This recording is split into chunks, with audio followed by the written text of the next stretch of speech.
आयमा अयमल से कहती है कि तुम मेरी सबसे बड़ी दुश्मन हो। तुम्हारी वजह से ही आज शहरयार मुझसे दूर है। पता नहीं तुमने क्या जादू किया और क्या नहीं किया। मुझे तो खुद कुछ समझ नहीं आ रही कि मैं क्या करूं। जिस बार आप देखेंगे कि वो कहती है कि दुश्मनी तो तुमने पाली है मुझसे, मैंने तुमसे नहीं। तुम अपने आप को क्यों नहीं देखती हो, अपने गिरेबान में क्यों नहीं झांकती हो कि जो कुछ किया है सिर्फ और सिर्फ तुमने गलत किया है। मुझे अंदर मत ब्लेम करो। जिस पर आप देखेंगे कि वो कहता है शहरियार कि पता नहीं क्यों आयमा तुम रोज़ की चिक चिक से घर का माहौल ख़राब कर रही हो। तुम नहीं जानती हो कि घर का माहौल तुम्हारी वजह से कितना ख़राब हो रहा है। और एमल काफ़ी परेशान भी हो रही है तुम्हारी वजह से। पता नहीं तुम्हें कब समझ आएगी और कब अकल आएगी। पता नहीं क्यों तुम लोगों की ज़िंदगियों को तबाह करने पर तुली हुई हो। यानी कि अब शहरियार की आंखें खुल रही हैं और उसको अंदाज़ा हो रहा है, जानता तो वो पहले भी था, लेकिन अब उसको आयमा का अच्छे तरीके से अंदाज़ा हो रहा है कि आयमा सिर्फ और सिर्फ इस दौलत की खातिर इस घर में आई है। इसके अलावा उसका और कोई भी मकसद नहीं है। वैसे भी अब उसका कोई भी मकसद बाकी नहीं रह गया, क्योंकि एमल ने जो खुशी दे दी है वो ही उसके लिए काफ़ी है। खैर आप देखेंगे कि वो एमल जो है वो कहती है कि क्यों आयमा तुमने मेरे ऊपर ये जुल्म किया। तुम जानती तो थी कि शहरयार सिर्फ और सिर्फ मुझसे प्यार करता है, लेकिन फिर भी इसके बावजूद तुमने ये सारे तमाशे किए। इसमें सिर्फ और सिर्फ तुम्हारी ही गलती है। तुम किसी को कोई भी ब्लेम नहीं कर सकती कि किसी ने तुम्हारे साथ कुछ गलत किया है। देखो इन सब बातों में सिर्फ और सिर्फ तुम्हारी गलती है। आगे से आप देखेंगे कि वो कहती है कि नहीं, ये मेरा नसीब था। इसको तुम गलती का नाम क्यों बार बार दे रही हो, क्यों बार बार इस बात को जुटला रही हो कि मैंने गलत किया है। मैंने कुछ गलत नहीं किया, बल्कि आप दोनों बहनों ने यहाँ पे आके गलत किया है। मेरे हक पे डाका आप दोनों बहनों ने डाला है। ये बात आप दोनों अपने जहन में बिठा के रख लो। इन सब बातों में सिर्फ और सिर्फ आपकी गलती है और किसी की भी कोई गलती नहीं है। उन्होंने जो कुछ किया सरासर गलत किया है, इसलिए उन्हें इस चीज़ पर शर्मिंदगी होगी। आगे से आप देखेंगे कि आयमा उसको कहती है कि एमल उसको कहती है कि मुझे इस चीज़ का यकीन है कि जो कुछ भी हुआ सिर्फ और सिर्फ दबाव में आके किया गया है, वरना ऐसा कुछ भी नहीं हो सकता था। आगे से वो कहती है मुझे भी इस चीज़ का अंदाज़ा है, लेकिन पता लगाना है कि आखिर ऐसी क्या वजह बनी जिसकी वजह से इतना ज़्यादा दबाव था कि ये सारा कुछ मानना पड़ा।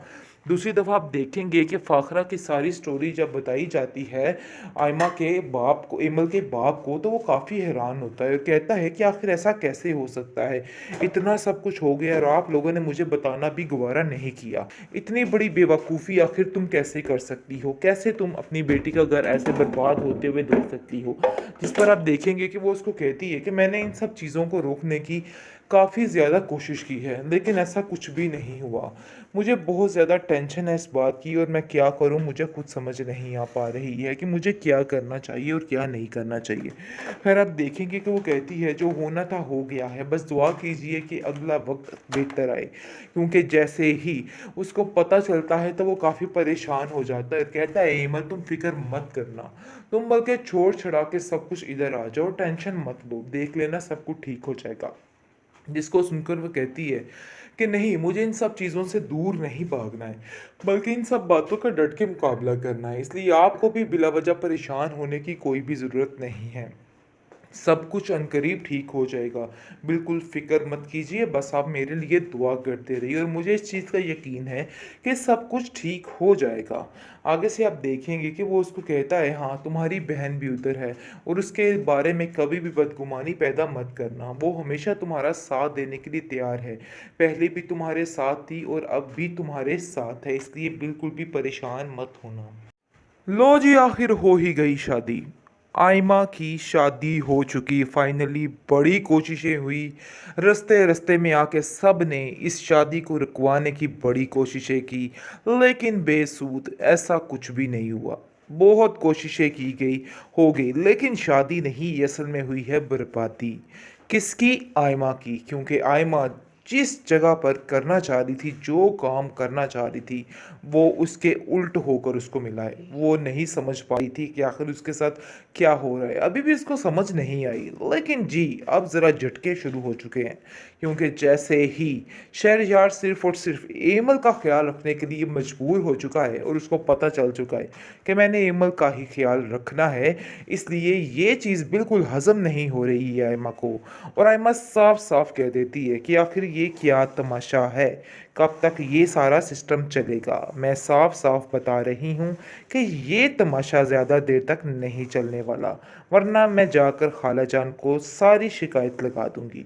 यानी कि असल मकसद उसका है शिकायत लगाना। वो शिकायतें लगाना ही चाहती है और यही जानती है कि शिकायतें लगा के किस तरह से खालाजान को अपनी मुट्ठी में करना है। खैर आहिस्ता-आहिस्ता खालाजान को भी इस बात का इल्म हो जाएगा कि आखिर क्या करना चाह रही है आइमा और क्या किस बेस पर आई है इधर।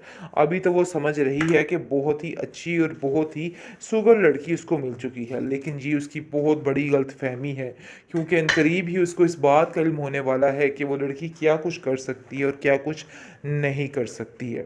अभी तो आप देखेंगे कि एनी ने बहुत कोशिश की, लेकिन एनी अभी भी अपनी बहन को इस चीज़ का यकीन दिला रही है कि तुम फ़िक्र मत करो। देखो कितना बड़ा कारनामा हो चुका है और ये बात कम है क्या तुम्हारे लिए? तुम नहीं जानती कि आहिस्ता-आहिस्ता सब कुछ ठीक हो जाएगा। शहरयार भाई को भी इस चीज़ का अंदाज़ा हो जाएगा कि उन्होंने जो कुछ किया सरासर गलत किया है, इसलिए उन्हें इस चीज़ पर शर्मिंदगी होगी। आगे से आप देखेंगे कि आइमा उसको कहती है कि एमल उसको कहती है कि मुझे इस चीज़ का यकीन है कि जो कुछ भी हुआ सिर्फ़ और सिर्फ़ दबाव में आके किया गया है, वरना ऐसा कुछ भी नहीं हो सकता था। आगे से वो कहती है मुझे भी इस चीज़ का अंदाज़ा है, लेकिन पता लगाना है कि आखिर ऐसी क्या वजह बनी जिसकी वजह से इतना ज़्यादा दबाव था कि ये सारा कुछ मानना पड़ा।